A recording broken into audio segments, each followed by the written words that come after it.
Nous sommes aux confins des Vosges et de la Lorraine, dans un petit village.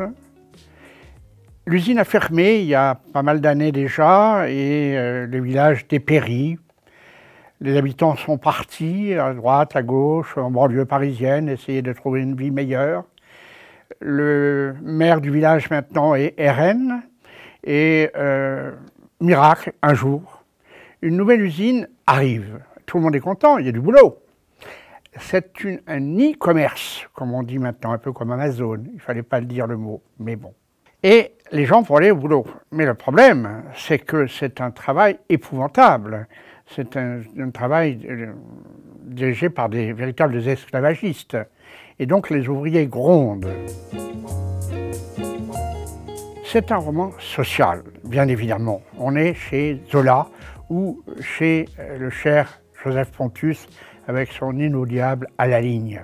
C'est un roman choral aussi. Nous allons suivre un certain nombre de familles dans leur lutte contre cet univers impitoyable ultra-capitaliste.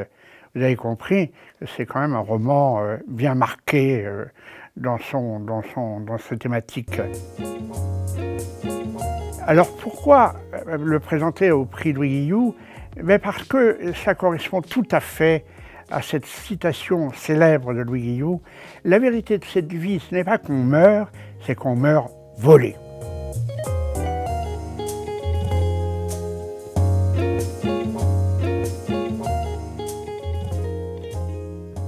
Page 95. Dallas a fait tant de fois le chemin qu'elle pourrait aller à la Cosse les yeux fermés. Mais lorsqu'elle arrive sur le site, elle ne parvient pas à y croire. Son ancienne usine a totalement été effacée du paysage par Property. Rien ne subsiste de l'endroit où elle a travaillé avec sa copine Varda, avec Saïda, avec Carole, avec Angélique, avec Frédéric la musaraigne, avec la grande Sylvie, Madame Broumas, Madame Odette, Christine, Mickey et les autres. Où Rudy a œuvré à la maintenance avec le père de Maxime, avec Armand, Luc Corbeau, Totor Porquet, Anthony, Hachémy, Bello et les autres. Où son petit frère Franck a débuté comme apprenti.